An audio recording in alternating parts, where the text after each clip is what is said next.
Welcome to Joe Island. We break down the biggest moments from your favorite reality TV shows, and today we're looking at the Survivor 50 cast. I'll be ranking the contestants whether or not they deserved a spot on this commemorative season of Survivor. With that being said, let's dive in.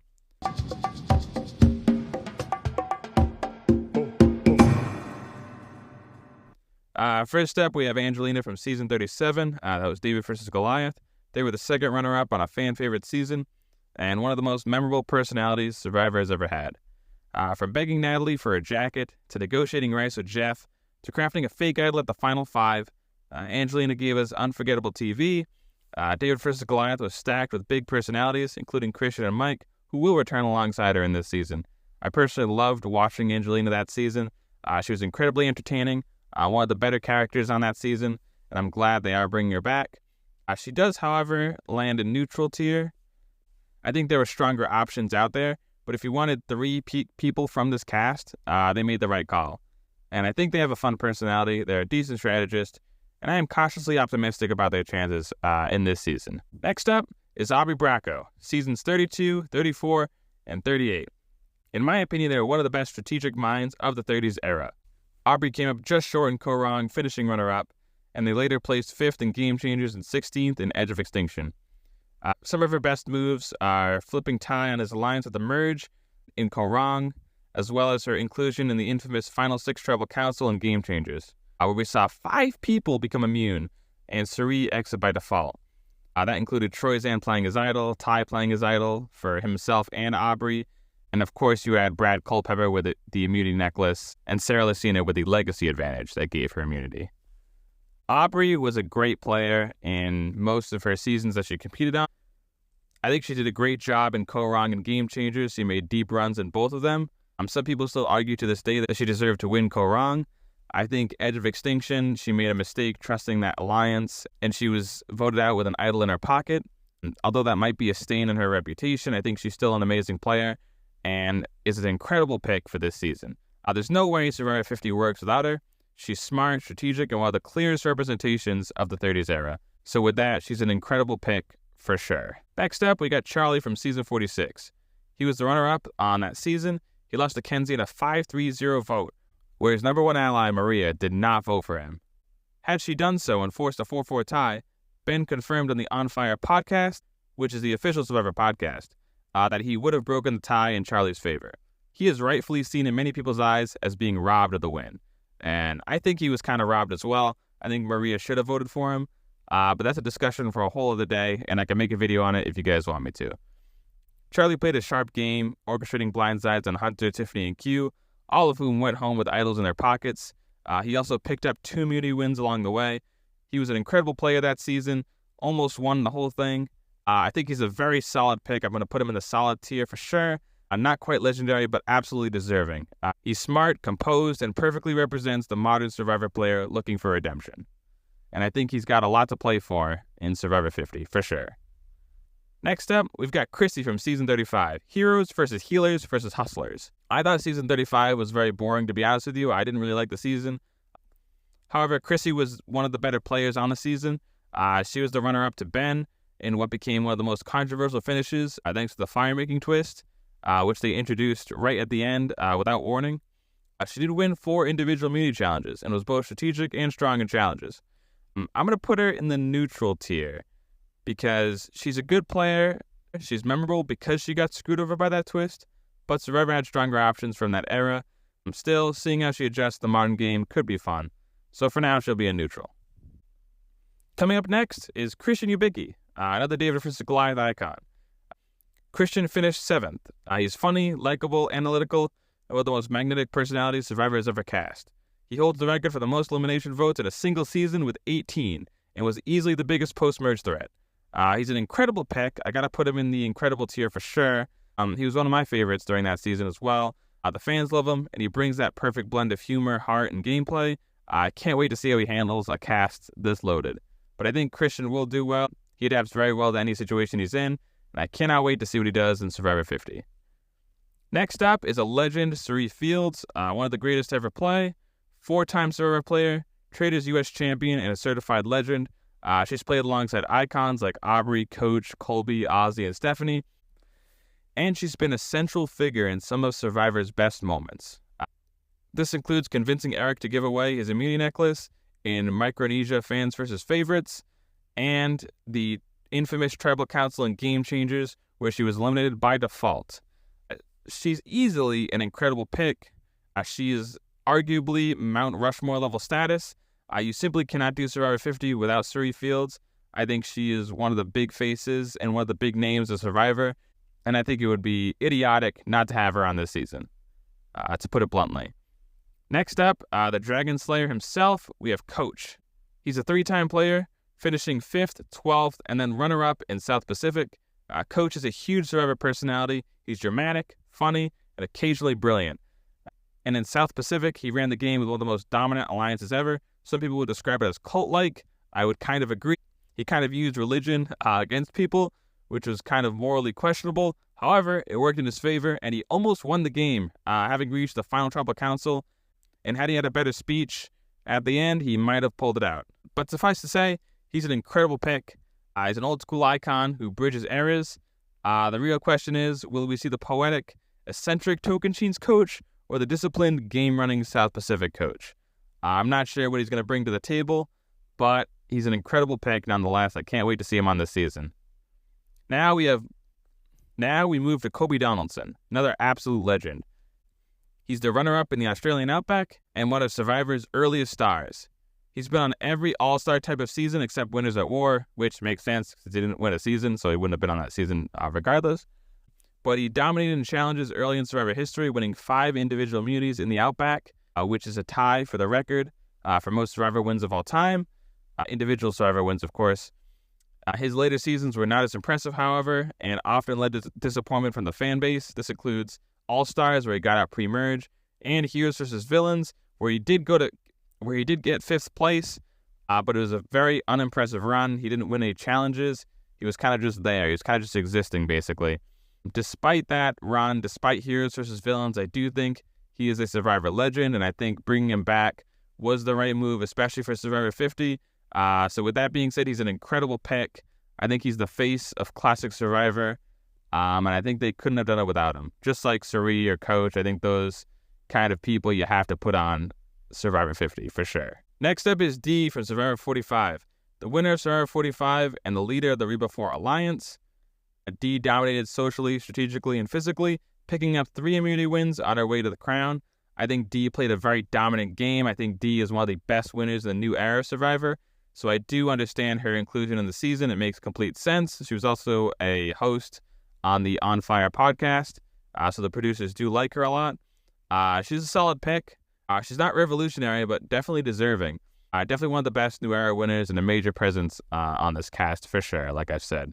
With that being said, she is a solid pick. Next, we have Emily Flippin. She finished 7th, but she had one of the best character arcs in Modern Survivor. She started out abrasive and skeptical. She completely turned her image around, though, and thanks to her partnership with Caleb, and she proved her strategic capabilities of convincing Bruce not to play his idol at his elimination, which was a huge move. And it surprised me when I first saw it to see Bruce not play his idol at that Tribal Council. So Emily has proved her strategic prowess. I think she's a good player. I do think she's a neutral pick, though, because she's good TV, she's good strategy. There were certainly stronger characters to choose from in other seasons, including the new era. Still, her growth makes her a fun inclusion on this season, so we'll put her on the neutral side, alongside Angelina and Chrissy. Up next, we have Genevieve from Season 47. She finished 5th this season and made several key moves, blindsiding Keyshawn and Soul and helping pull off Operation Italy, arguably the biggest move of her season, and maybe the biggest move of the new era. It was incredibly well done the way the producers brought about that episode and the way that the players pulled it off. It was just brilliant. I think it is probably one of the best moves of the new era. But anyway, she's a sharp strategist and strong competitor, but in a season this stacked, I think she lands in neutral.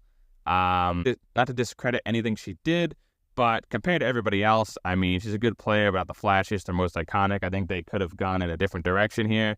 But we'll see. We'll see how she does. Maybe she's the dark horse of the season. Next, we've got Jenna Lewis. She competed in Borneo and All-Stars, making her one of the few players here who played before idols even existed. So when she played, there were actually no idols at all, no advantages. So it'll be very interesting to see how she adapts, given the fact that she hasn't played in so long. She's an excellent old school representative and brings back that old school flavor. I do think she's a great representative of that era. Jenna's a solid pick, honestly. Not flashy, but an important bridge to the show's beginnings. I'm curious to see how someone from the early days adapts to modern twists. So I think she will be interesting to see. Next up, we got Joe from season 48. The second runner-up in his season, losing 5-2-1. Joe played an old-school type of game in the new era. He was loyal, steady, focused on integrity, and led the dominant post-merge alliance. He's best known for his bond with Eva and his overall leadership presence. He's also one of my personal favorites as well. It's also worth mentioning he won 4 individual immunity challenges, which is one shy of the record. I think Joe played a very dominant game. I think the reason he lost is because of Kyle and Camilla's manipulation, and they played a great game as well. I think Joe played a great game. I think Joe deserves a spot on this cast, and I'd argue that Joe is an incredible pick. Yes, I'm going to put him in the incredible pick tier for sure. That might surprise some of you, but he perfectly represents both the old and new Survivor. He's the kind of player that makes the season feel special, in my opinion. I think him playing an old school game in the new era is very symbolic of this season. I think it'll be very interesting to see someone like him who plays an old school game but started in the new era play with both old school players and new school players. I think he's kind of the bridge between the two. I think he's very interesting. I think it was worth it to include him on this cast. I think it was an incredible pick. I'll stand by it. I'll die on the sword. Next up, we got Jonathan from season 42, the challenge beast of the new era. He carried his triumph through pre-merge and picked up 2 immunity wins for himself in the individual phase. He's definitely the biggest challenge beast of the new era for sure. He's a solid pick. He's a physical legend of modern Survivor, and every cast needs a challenge beast, and I think he kind of fits that role alongside Ozzy. So he's a solid pick. I can see why they picked him. I don't blame him for it. Next up, we got Kamilla from season 48. She finished 4th and quietly ran the game alongside Kyle. They had a secret alliance that orchestrated some huge blindsides, including David and Shaheen's boots. I think Kamilla, however, is a neutral pick. And that might come as a shock, but she was great in her season. But I don't think the same playstyle will surprise anyone this time around. I don't know if she has any other tricks up her sleeve, or if her and Kyle are kind of one-trick ponies. We shall see as the season progresses, but I'm putting her and Kyle both in neutral just because we just saw their game play out, and I don't know if they have anything else to offer. I kind of understand why they were picked, but I think they picked too many people from Survivor 48. If it was me, I would have just picked Joe. I would have just left it at Joe, probably. I would have just picked Joe for Survivor 50. I wouldn't have picked Kyle and Kamilla as well. I think they overdid it for Survivor 48 as far as who got to return for Survivor 50. But that's just my opinion. But moving on, we got Ozzy. Ozzy was a 4-time competitor, runner-up in Cook Islands, and one of the most iconic challenge beasts in Survivor history. He had 5 individual immunity wins back on Cook Islands. He made a fake stick idol back on Micronesia Francis' favorites, and was somehow voted out 3 separate times in one season. That happened in South Pacific when they had the Redemption Island twist in play. So he has done a lot for Survivor. He's done a lot of amazing moves. He's been a part of a bunch of crazy tribal councils. He is a Survivor legend for sure. He's an incredible pick. They couldn't have done the season without him. He is arguably on Survivor's Mount Rushmore along with Cirie. I think he's a fan favorite, a legend, and one of the most exciting names you could put in Survivor 50. So, incredible pick. Incredible pick. Now we have Q from season 46. And honestly, he is a character. He finished 6th, but gave us so many unforgettable moments. He asked to be voted out numerous times. He played hide and seek to gauge people's threat levels. And of course, he was part of the infamous Applebee's moment with Liz. He did also leave with an idol in his pocket. However, most of the cast did as well, so I don't blame him for it. It was kind of a trend in season 46. Q's an incredible pick, I think. He's one of the biggest personalities of the new era and perfect for a season that's celebrating fan engagement. I think he's an incredible pick for the season. He's a great representation of the new era. He's a huge character, and I can't wait to see him on this season. Next up is Stephanie LaGrossa. They were part of seasons 10, 11, and 20. She outlasted her entire tribe in Palau, making it all the way to the merge with just herself left, having beat Bobby John in a fire-making duel when they were the last 2 standing of their tribe. They came back in Guatemala alongside Bobby John. She dominated on that season, reaching the end. However, she ended up losing to Danny Boatwright and she later returned for Heroes vs. Villains, where she made a very quiet, early exit. She's also popped up in other reality TV shows. You might have seen her on The Traitors and Snake in the Grass. Stephanie's a solid pick. She's a Survivor icon, though you could argue there are better choices like Jerry Manthe. I think that I would have rather had Jerry Manthe on the season than Stephanie. However, that doesn't mean Stephanie's not a solid pick. I understand why they picked Stephanie. It's still a good pick. Although I do wish personally they went in a different direction, I could see why they picked Stephanie. She's still a great pick. Next up, we have Rick Devens from Season 38, Edge of Extinction. He's one of the most entertaining contestants of all time. He's hilarious, he's strategic, and he's always finding a way to stay alive. He held 4 idols, won 4 immunities, and even battled his way back from the edge. Devens is an incredible pick, without a doubt, right? He's a fan favorite, he has a great redemption story, and a perfect representation of the 30s era.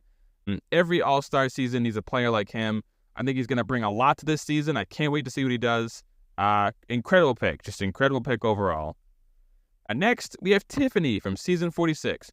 She finished 8th, surviving the chaotic Yanu tribe and even the swap before getting blindsided with an idol in her pocket. She has a decent grasp of strategy, but I will have to put her in the unsure tier. I'll be honest with you. I think there were better picks out there, like Carolyn from Season 44. I wish they would have picked her instead, but she could surprise us. Maybe she'll end up being the Amber Mariano of Survivor 50, a dark horse who pulls out a win on one of the biggest seasons of Survivor. So that could happen, but I will have to put her in unsure because I'm not sure what she'll bring. Next up, we got Mike White from Season 36, David vs. Goliath. He was the runner-up, a great strategist, one of the most likable celebrity players Survivor's ever had. He organized a blindside on Gabby, Christian, and Davey, and he's since become a household name thanks to The White Lotus, which is a show that he both directs and writes. I think Mike's a solid pick. Right? He has an interesting background, he has a sharp game, and he's a fun wild card. Whether fame helps or hurts him, I'm glad he's back.